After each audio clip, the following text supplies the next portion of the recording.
marques sont-elles, je considère que les marques comme les nouvelles religions du 21e siècle.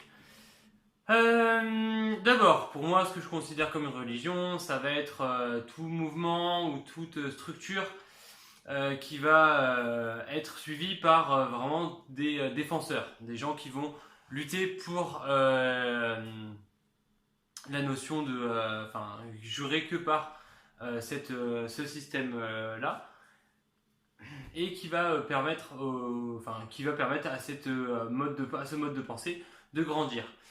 Voilà, et avec un côté spirituel. Là où je fais le lien entre les marques et les religions, ça va être vraiment dans la notion de en dehors de toute notion de spiritualité, évidemment, étant donné que c'est une marque qui a un but commercial, mais elle va utiliser dans ce but commercial en fait les mêmes moyens, les mêmes systèmes qu'une religion qui va chercher à prêcher. Donc, pour commencer, on peut prendre comme exemple Apple. Apple, une entreprise d'informatique qui a réussi à créer une espèce de communauté genre d'Apple fans. Donc il y a des gens qui vont jusqu'à faire la queue dès la sortie d'un nouveau produit, qui vont prêcher en fait la puissance de ce produit-là, tout en reniant en fait tout autre système, toute autre alternative de consommation d'un produit informatique, en se concentrant uniquement sur ce qui est proposé par Apple. Là où Apple en fait se fonde comme une religion, c'est qu'elle va avoir son prophète Steve Jobs qui après sa mort en fait a eu une biographie qui fait quasiment office de Bible chez les Apple fans. Euh, voilà, il va y avoir aussi toute une tout un moyen marketing en fait pour montrer que tu ne fais pas que consommer du produit, tu fais aussi partie d'une communauté, tu fais partie d'un groupe de personnes, notamment avec par exemple les mails qui sont notifiés, envoyés depuis mon iPhone ou depuis mon iPad, etc. etc. Tout porte à croire, tout te fait penser que tu fais partie à une communauté quand tu consommes des produits Apple.